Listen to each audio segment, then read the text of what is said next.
Aprobado na king National Economic Development Authority o NEDA ing Tarlac Pangasinan La Union Expressway o TPLEX Extension Project. Approved in June this year, the TPLEX Extension Project involves a 59.4 kilometer toll road which will connect from the last exit of TPLEX in Rosario, La Union.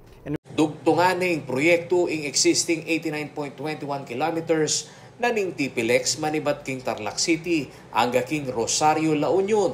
Basi pa king pamanigaran na ning NEDA, mira siya king migit at 23 billion pesos ing gastos ang pondo ning mesabing proyekto. Magawaya kano ini kapamilatanan ning Build, Operate, Transfer Scheme na ning Public-Private Partnership Program na ning gobyerno at ning San Miguel Corporation o SMC Infrastructure.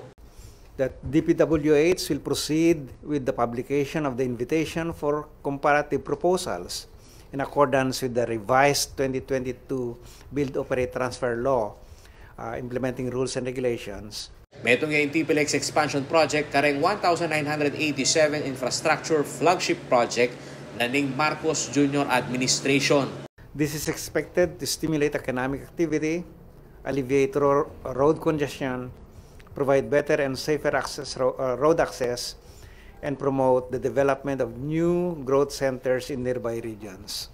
Samantala, agmangking negosyante at former Special Envoy to Japan ay Regis Romero II, maulagay pamisopan na rin public at private sector bang pasantingan deng infrastruktura at pasiknan ing ekonomiya. Early this year, the Philippine Statistics Authority reported that Central Luzon ranks third among the regions with the fastest growing economy in the Philippines.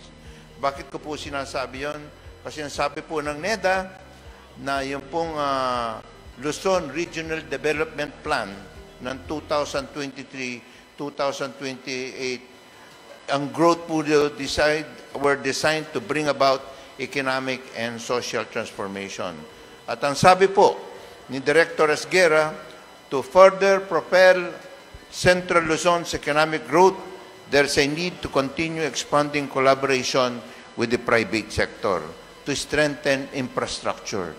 Ako yung kayong talasuyo ay Paulo G. Santos at ang pusong makabalen.